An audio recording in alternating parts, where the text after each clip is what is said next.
Assalamualaikum warahmatullahi wabarakatuh. Perkenalkan, nama saya Nini Susanti dari Prodi PGSD angkatan 2017, Fakultas Keguruan dan Ilmu Pendidikan. Kali ini saya akan membagikan video tentang menjelaskan materi yang ada di PKR atau pembelajaran kelas kakap mulai dari bab 1 sampai bab 7. Yang pertama adalah apa dan untuk apa PKR. PKR dirancang sejak dahulu untuk mempermudah guru dan menjadikan waktu efisien sebagai dalam proses pembelajaran. Maksudnya dari ini PKR ditujukan untuk menangkap dua kelas, misalkan kelas 1 dibagi dengan kelas 2 dengan satu ulangan kelas yang sama. Nah, di dalam PKR seorang guru dituntut harus kreatif dan harus bisa membagi waktu sebaik mungkin. Karena apa? Karena di dalam PKR kelasnya digabung. Misalkan di kelas 1 ada mapel penjas dan kelas 2 ada seni budaya. Itu bisa dikaitkan untuk mempermudah proses pembelajaran. Nah, yang ada di PKR yang pertama adalah unsur guru, di mana seorang guru dituntut untuk kreatif dalam mengajar. Yang kedua adalah siswa. Siswa dituntut untuk mandiri. Karena apa? Seorang guru satu mengelola dalam dua kelas. Yang ketiga adalah mata pelajaran. Mata pelajaran bisa digabung sebagai untuk mempermudah waktu, alias bisa dikatakan efisien dalam membagi waktu. Nah, yang keempat adalah interaktif edukatif. Interaktif edukatif adalah di mana seorang guru dan murid berkomunikasi dalam hal pendidikan. Nah, yang kelima adalah lingkungan belajar. Lingkungan belajar harus sejalan dengan pemukiman siswa atau lokasi demografis siswa. Artinya seorang siswa dan guru bisa secara tidak kesulitan untuk mengakses hal tersebut. Nah, yang kelima adalah tujuan dan manfaat PKR. Guru yang mengajar siswa harus mempunyai perlakuan yang sama untuk siswa agar proses tersebut untuk sama antara kelas ini dan kelas ini harus memperlakukan yang sama. Nah, yang kedua adalah siswa kelas yang lebih tinggi dapat membantu siswa adik kelasnya untuk dalam proses belajar. Nah, itu ada manfaat dan tujuan. Yang kedua adalah bab 3, bab 2.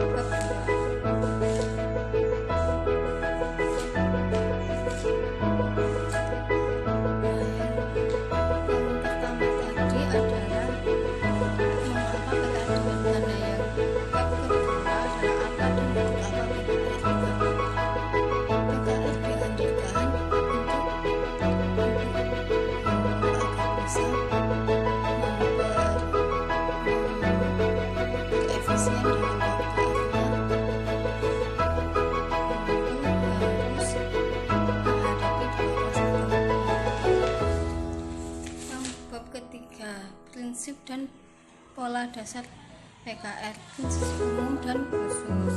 Nah, beberapa prinsip umum psikologi pedagogik antara lain sebagai berikut. Ada perbedaan individual, motivasi sangat diperlukan, dan yang ketiga adalah belajar sebagai proses akademis, belajar dari teman sesuai atau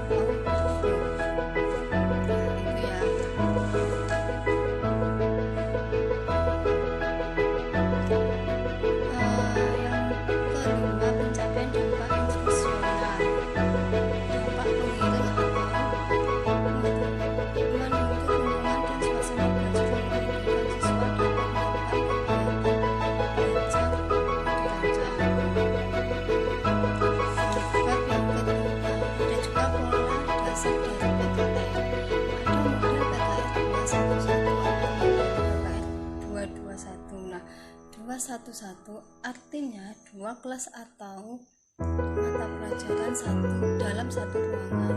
Nah, yang kedua adalah 221, berarti 2 kelas 2 mata pelajaran satu ruangan.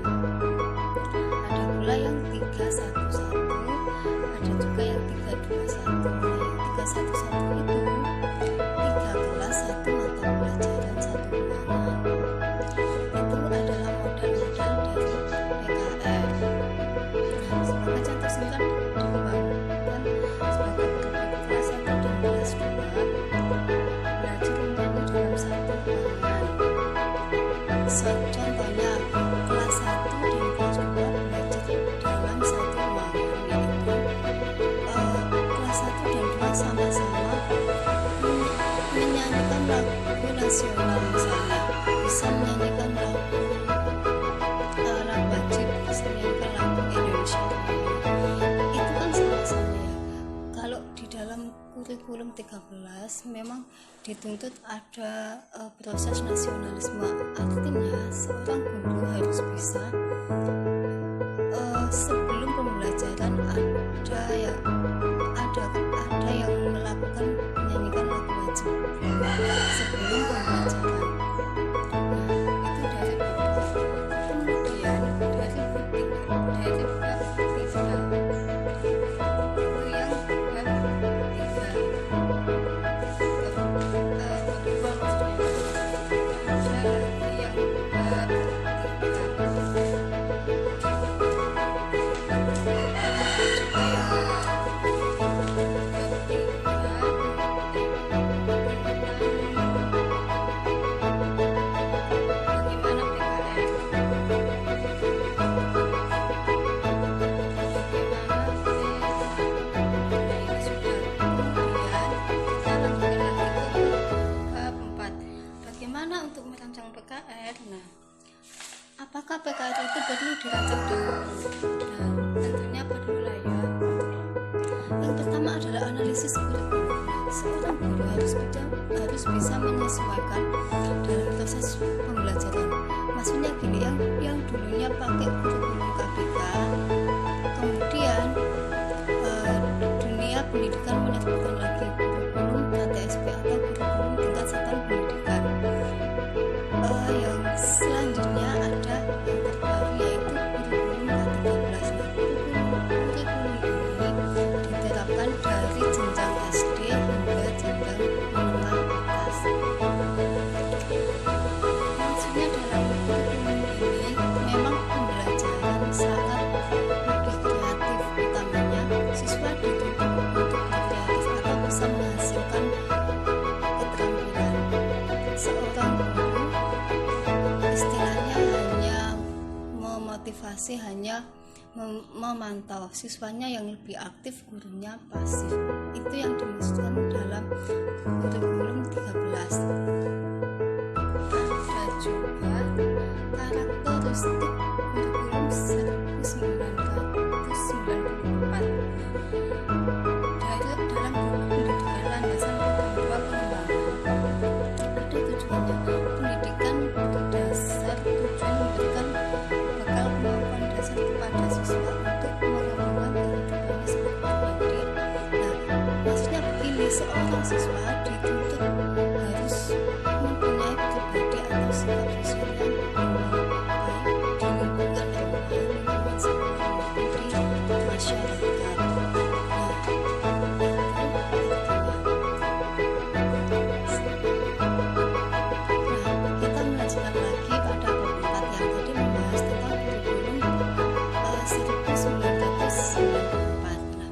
Pada jenjang SD, mata pelajaran yang dimuat adalah ada PPKN, ada PPKN pendidikan warganegaraan, ada pendidikan agama Islam, bahasa Indonesia, matematika, ilmu pengetahuan alam, ilmu pengetahuan sosial, kerajinan, pendidikan jasmani, dan bahasa Inggris, serta muatan luar. Itu yang ada di kurikulum 1994.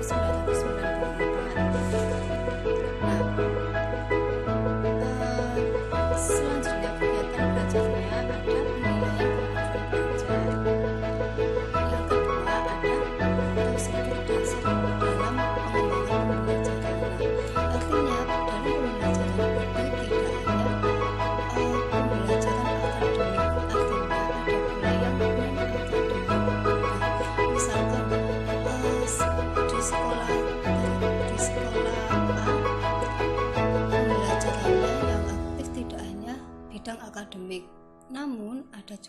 bidang non-akademik.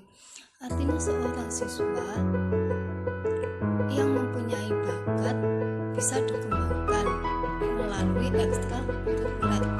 Ada yang ekstrakurikuler, misalkan ada seni batik, ada seni tari, ada seni gambar, seni lukis.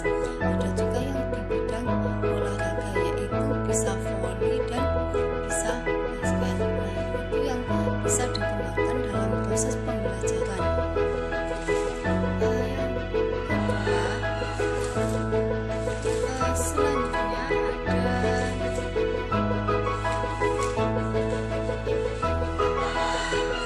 Selanjutnya ada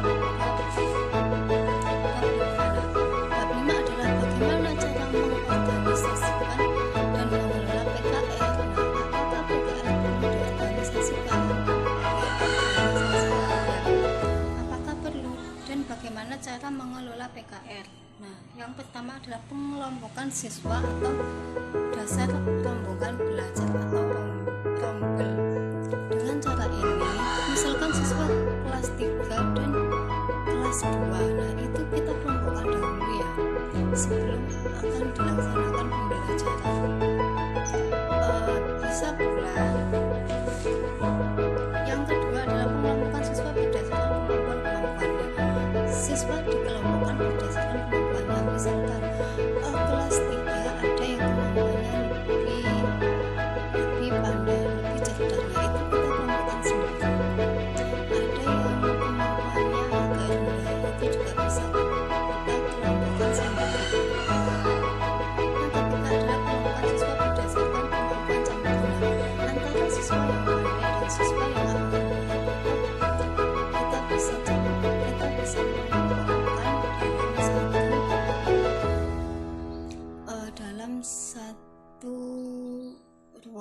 dalam satu komunitas atau satu kelompok supaya kita bisa melakukan pembelajaran lebih efektif. Artinya kelas yang lebih siswa yang lebih pintar bisa membantu siswa yang lain. Nah, yang keempat adalah pengelompokan siswa berdasarkan kesamaan usia. Nah, yang dimaksud dalam hal ini adalah siswa dikelompokkan berdasarkan usianya. Misalkan ada yang umur 7 tahun, ada yang umur 8 tahun. Nah, itu kita kelompoknya berbeda-beda. Misalkan 7 tahun kita kelompokkan dalam 7 tahun. Nah, yang 8 tahun kita kelompokkan lagi yang kita kelompokkan lagi sama-sama pada umur 8 tahun. Nah, yang kelima adalah pengelompokan siswa berdasarkan kompatibilitas siswa. Cara ini bertolak dari kenyataan bahwa secara rasional siswa memiliki kelompok atas dasar pertemanan yang saling disukai. Nah, bisa kita mengelompokkan siswa berdasarkan teman sebayanya. Artinya anak A ini suka bermain dengan anak B. Nah, bisa kita kelompokkan lewat itu agar ketika kita memberikan tugas tidak kesulitan. Selanjutnya, mengelompokkan siswa-siswa kebutuhan pembelajaran. Cara ini digunakan untuk mendukung pencapaian.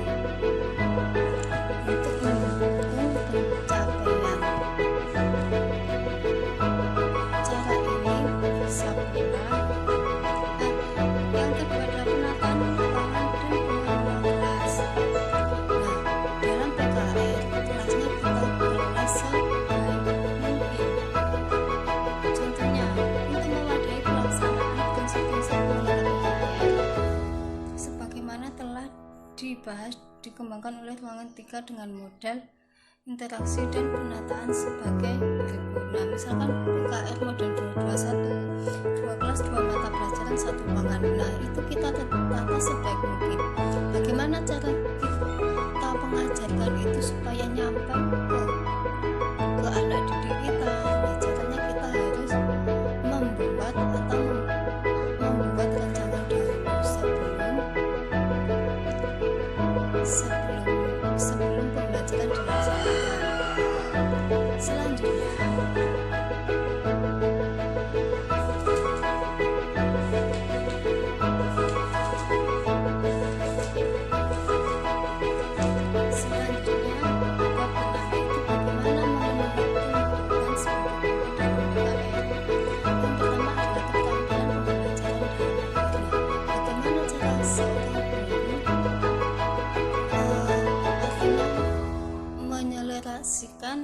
tuntutan sebagai guru dalam PKR. Nah, kita kembali ulas lagi seperti yang ada di bab pertama. Mengapa PKR diperlukan? Apa harus ada? Nah, artinya seorang guru harus bisa mengelola kondisi kelas sebaik mungkin.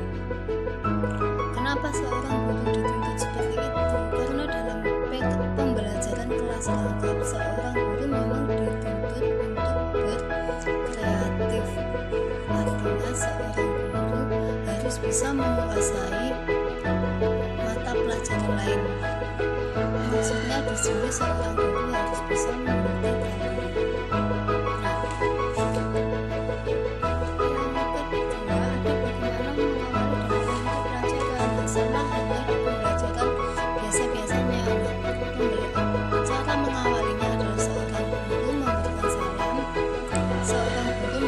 Siapa saja yang masuk dan siapa saja yang tidak masuk untuk mengetahui jumlah siswanya yang datang. Nah, yang kedua adalah seorang guru memberikan motivasi sebelum memulai pembelajaran. Bisa kita memberikan apresiasi. Nah, yang ketiga bisa kita menanyakan apakah kemarin ada tugas. Itu bisa kita tanyakan di awal pembelajaran. Nah, seperti yang pembelajaran yang kemarin, ada juga yang secara mengakhirinya kita bisa memberikan tugas-tugas. Bisa tugas itu tugas PR, atau kita bisa memberikan bisa tugas kita tidak usah memberikan PR, artinya tugasnya diberikan pada itu saja. Nah, selanjutnya ada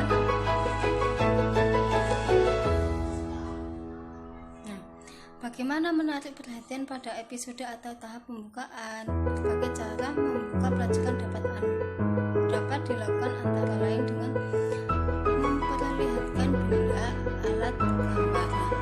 Jadi di dalam pembelajaran kita tidak hanya fokus pada LKS atau fokus pada buku.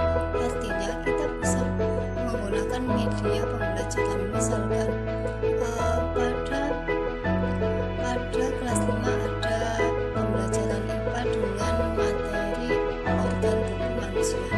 Kita bisa menggunakan media pembelajaran dari biasanya sekolah menyediakan seperti miniatur organ tubuh manusia. Nah, itu kita bisa jelaskan ke anak-anak, misalkan fungsi jantung itu untuk apa, fungsi hati itu untuk apa, juga peredaran darah yang bagus itu bagaimana, dan yang lancar itu bagaimana.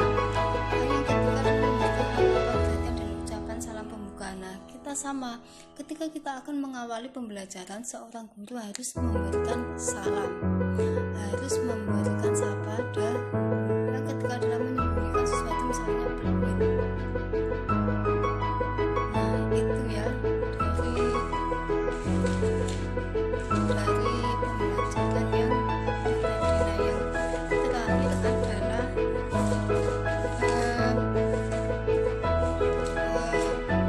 prospek PKR. PKR itu meningkatkan kualitas pembelajaran. Dalam pembelajaran kelas lengkap memang dituntut untuk lebih meningkat ya. Maksudnya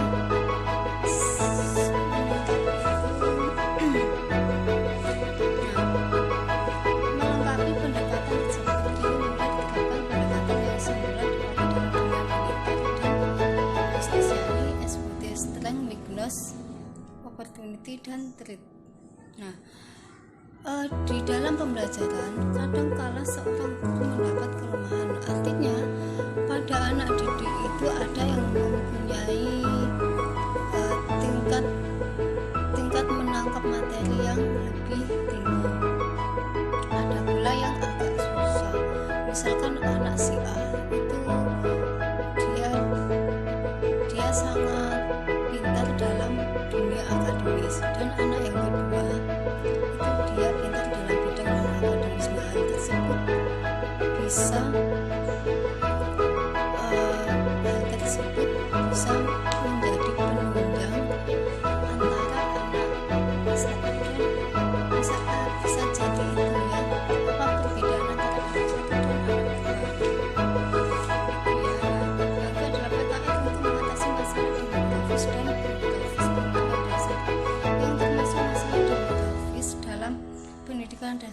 antara lain adalah sebagai berikut. Banyak SD yang jumlah siswanya setiap kohort atau rombongan masukan semakin berkurang sebagai akibat dari bertambahnya jumlah anak usia SD karena keberhasilan program Kabina. Dalam hal ini bisa diartikan artinya dulu anak seusia SD memang lebih banyak. Karena apa? Karena memang dulu itu anak SD sangat banyak, jadi kemungkinan dalam satu sekolah bisa, misalkan kelas 5 itu bisa 2 kelas, karena memang